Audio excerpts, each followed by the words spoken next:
head of the country's central bank floated the idea of dumping the greenback as the world's reserve currency, replacing it with an international currency.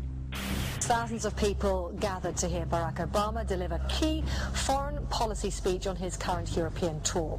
His vision for America's place in a new world order. Returning vets could be a risk to our nation. We've got to give them a stake in creating the kind of world order that I think all of us would like to see. And one of the ways it will drive the change is through global governance.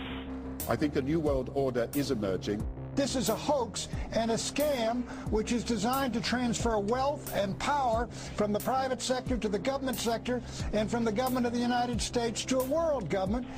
And those people who have been yelling, oh, the UN's going to take over global conspiracy government. Theorists.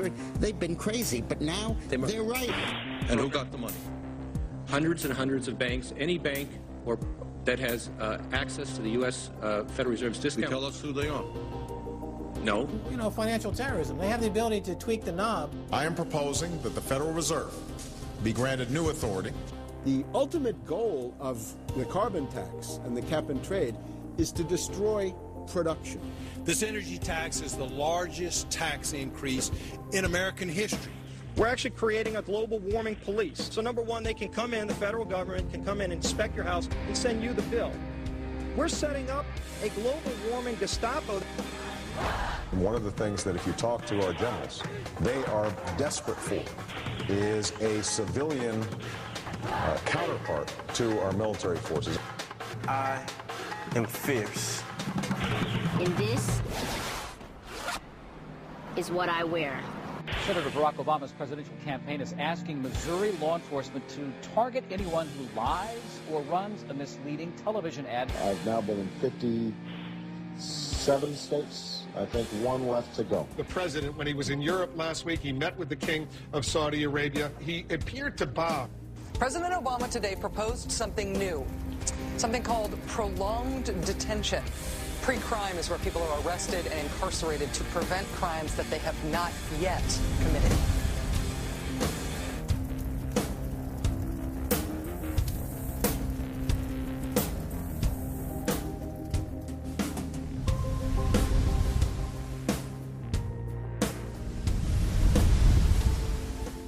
It's the World Wrestling Federation. It's the Washington Wrestling Federation. They put on this show that they're bitter rivalries, you know, villains, and they really don't like each other.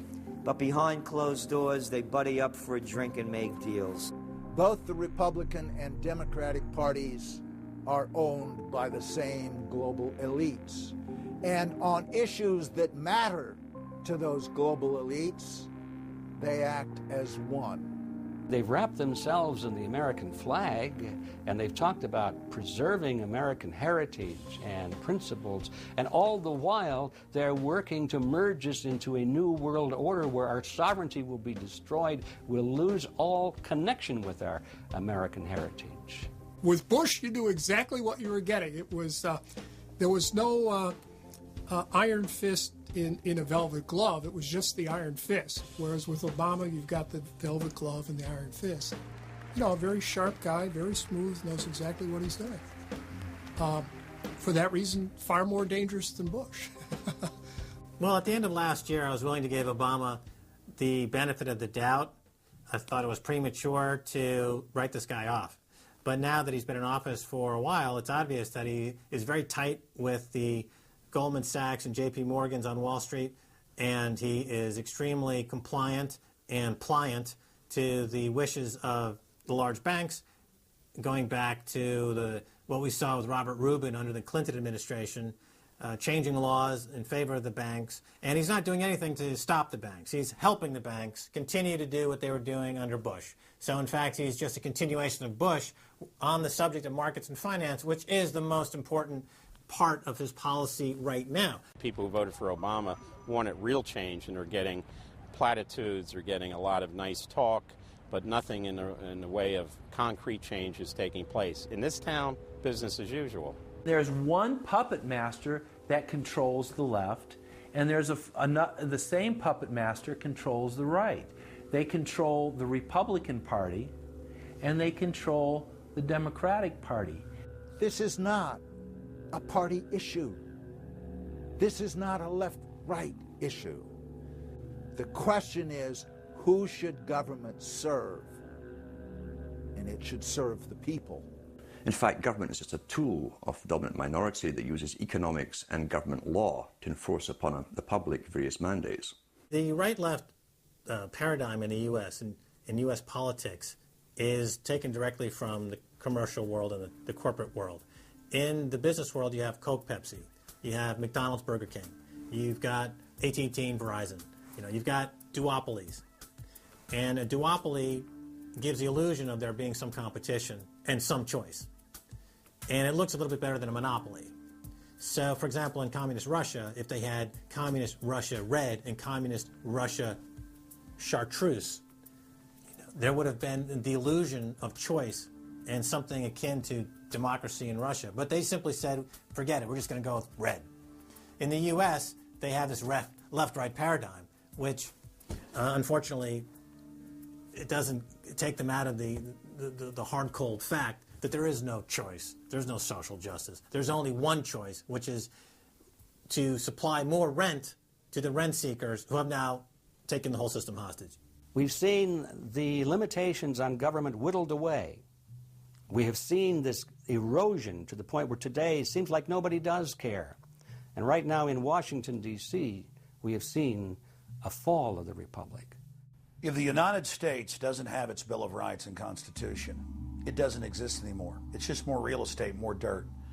And that's what these global corporatists want.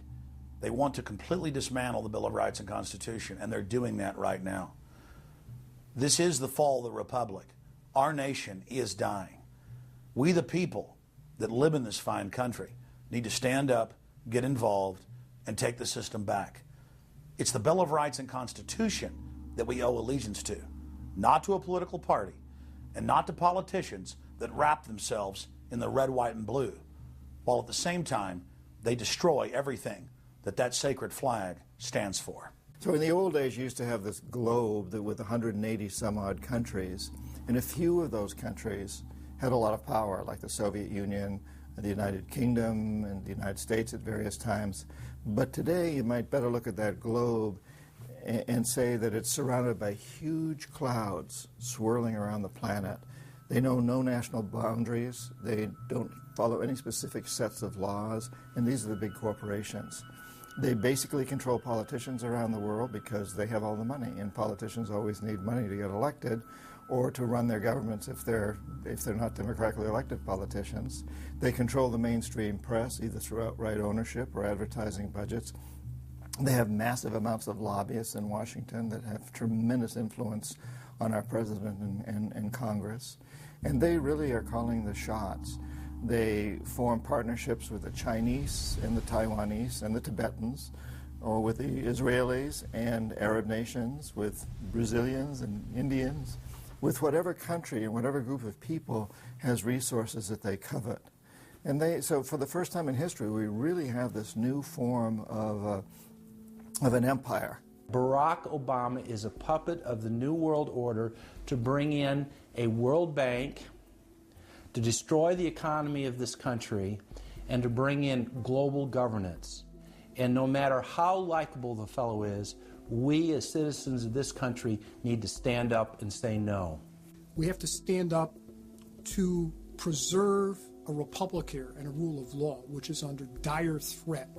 We don't want to live under a world government of the corporations, by the corporations, and for the corporations. I don't want to believe it, and that's probably what holds me back on it, but I'm certainly seeing enough indication that it could be true.